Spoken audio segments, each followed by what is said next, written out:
Madam. Thank you.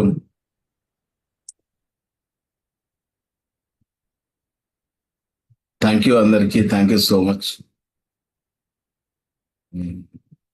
Pyramid TV and ఆ Vasu pyramid TV యొక్క నిర్వాహకులు రవదీప్తి మేడం గారు అండ్ ఆ హోల్ ప్రొద్దుటూరు టీం,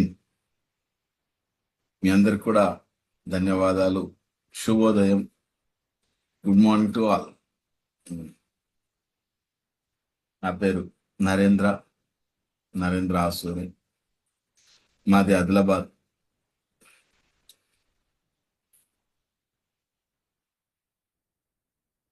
మనందరము దైవాలమే అని చెప్తూ మనలోన ఉన్నటువంటి ఆ దైవత్వాన్ని తెలుసుకోవడానికి సరి అయిన ఏకైక మార్గం ధ్యానం. ధ్యానం ద్వారానే నీవు నీ యొక్క అంతరంగంలోకి ప్రవేశించగలవు. నీ అంతరంగంలోకి ప్రవేశించినప్పుడే నీవెవరో నీవు తెలుసుకోగలవు అని చెబుతూ మనందరికీ అద్భుతమైన మార్గ దర్శకత్వాన్ని చేసినటువంటి మనందరి మైత్రేయ బుద్ధుడు, జగద్గురు బ్రహ్మర్షి పితామహ పత్రిజీకి అనంత కోటి ఆత్మ ప్రణామాలు.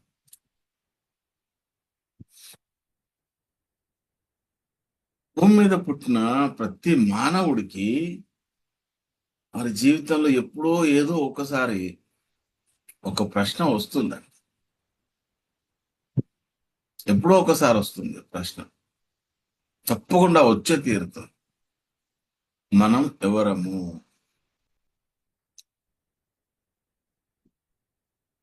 ఎక్కడి నుంచి వచ్చాను ఈ భూమి మీదకి? మళ్ళీ ఈ శరీరాన్ని వదిలిపెట్టి ఏదో వెళ్తుంది. ఆ వెళ్తున్నది ఏంటి?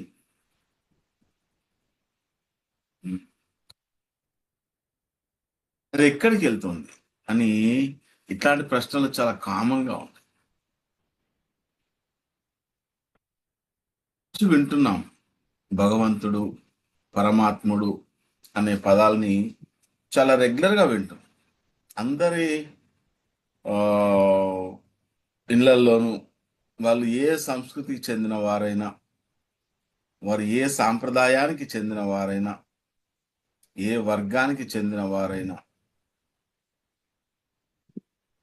అందరూ ఆ భగవంతుడు, పరమాత్ముడు అనే పదం లేకుండా ఏది లేదు. ఎంత అటవిక జాతులకు చెందిన వారైనా సరే ఆ భగవంతుడు అనే ఆ పదం లేకుండా లేరు. అంటే మానవులకి అతీతమైనటువంటి శక్తి ఏదో ఉంది. మీరు చూడండి, ప్రతి ఒక్కరు కూడా ఏదో ఒక శక్తి రూపంలో దేనొక దాన్ని కొలుస్తూ ఉంటారు. ఆటవికులైనా సరే వారు ఒక శక్తిని కొలుస్తూ ఉంటారు. అసలు ఈ శక్తి అనే భావన మొదట ఎలా వచ్చింది మనకి? ఆ ఆలోచన ఎలా వచ్చింది అసలు?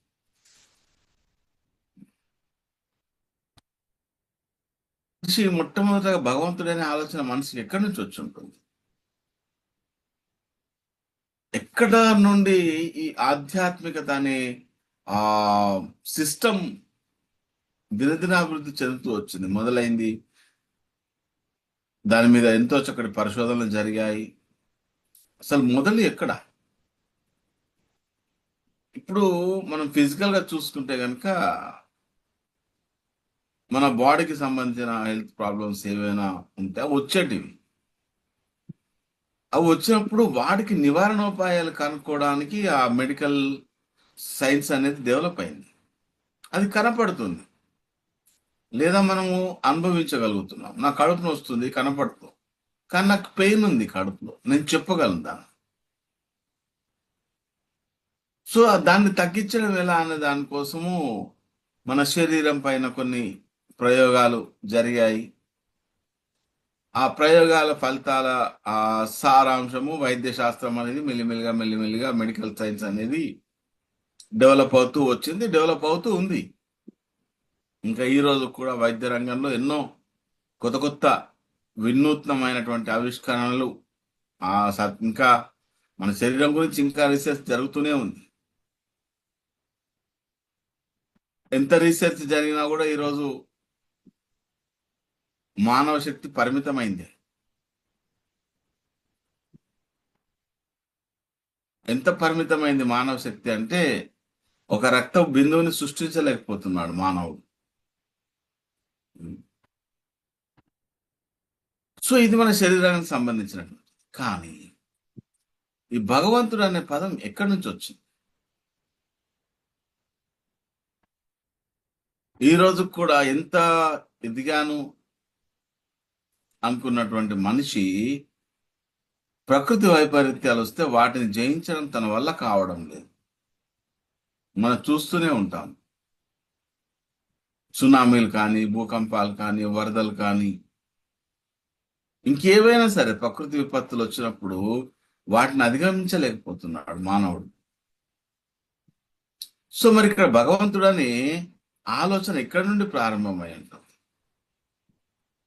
సో మొదట్లో మానవుడు కొన్ని శక్తుల్ని చూశాడు. అగ్నిని కనుగొన్నాడు కదా. కనుక్కోవడం అంటే కొత్తగా ఏం లేదు, దానిలో ఉంది బయటకు తీసుకొచ్చాడు. 2 కట్టెల్ని రాజేసేవాడు. కట్టెలలో నిప్పు ఉందా? ఉంది అంటే ఉంది, లేదు అంటే లేదు. రెండింటిని రాజేస్తూ ఉంటే ఒక ఎనర్జీ ఫామ్ అయ్యి మంటలాగా ఫామ్ అయ్యి కట్టెల్ని రాజేసేవారంట. నేను చూడలేదు. కట్టెల్ని రాజేసి దానిలో నుంచి నిప్పు వచ్చేది. 2 రాళ్ళు కొట్టడం మాత్రం చూశాను. ఆ రాళ్లతో ఆ కాటన్ ని వెలిగించడం చూశాను నేను. ఆ చెక్కుముకి రాళ్ళు అంటారు వాటిని.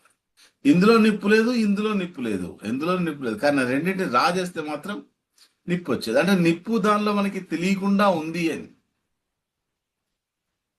మనం చూడలేకపోతున్నాం. సో అలా మొట్టమొదటి నిప్పుని కనుక్కున్నప్పుడు అదొక శక్తిలాగా భావించాడు మానవుడు. ఎందుకంటే దేన్నైనా నాశనం చేసేస్తుంది, లేదా దేనికైనా వెలుతురునిస్తుంది. 2 రకాలుగా ఉపయోగించుకోవచ్చు కదా.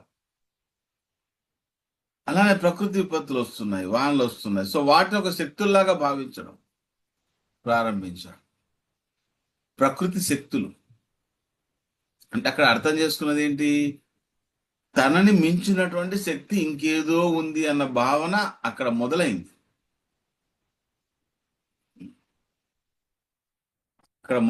ఆ భావన. సో అక్కడ మొదలైనటువంటి ఆ భావన క్రమక్రమంగా దానికి ఒక పేరు పెట్టుకున్నాడు. ఏం పేరు? భగవంతుడు అనే పేరు పెట్టు. భగవంతుడు, పరమాత్ముడు, దేవుడు, ఇంకా సంథింగ్. ఇక్కడ అది మొదలు అయింది.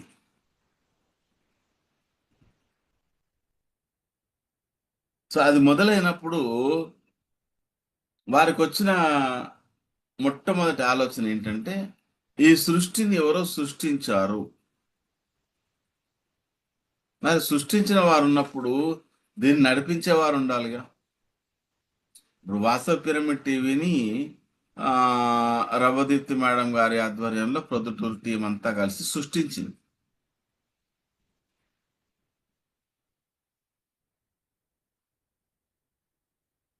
సృష్టించినప్పుడు దీన్ని నడిపించాలి కూడా. ఏం మేడం గారు? సో అలా నడిపించిన వారే దీన్ని లయం చేయగలరు. ఇప్పుడు వాసవి పిరమిడ్ టీవీని దాన్ని ఏమంటారు, డిస్కనెక్ట్ సంథింగ్ చేయాలి కదా. చేయాలంటే ఓన్లీ వాళ్ళు ఎవరైతే సృష్టించారో వాళ్ళకే సాధ్యం అవుతుంది, వేరే వాళ్ళకి సాధ్యం కాదు. వేరే వాళ్ళు చేయలేరు. ఈ యూట్యూబ్ ఛానల్ని ఇది చేయాలంటే వాళ్ళు మాత్రమే చేయాలి. సో అక్కడ వాళ్ళకి అర్థమైంది ఏంటంటే, సృష్టించిన వారు నడిపిస్తున్నారు, నడిపించిన వారే లయం చేస్తున్నారు. కానీ ఒక భావన ఏం మొదలైందంటే బ్రహ్మ విష్ణు ఈశ్వరుడు అనే భావన మొదలైంది. అంటే సృష్టించిన వారు ఒకరున్నారు, నడిపిస్తున్న వారు ఒకరున్నారు, దాని తర్వాత దీన్ని లయం చేసేవారు ఒకరున్నారు.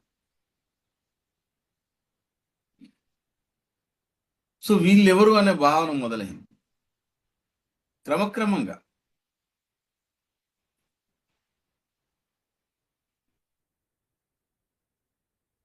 ఒక స్టోరీ చదివాను నేను. బ్రహ్మ, విష్ణువు, మహేశ్వరులు ముగ్గురు వీరు సృష్టికర్తలని ప్రాథమికంగా మనం చదువుకున్నాం, మనం తెలుసుకున్నాం, మనం విన్నాం.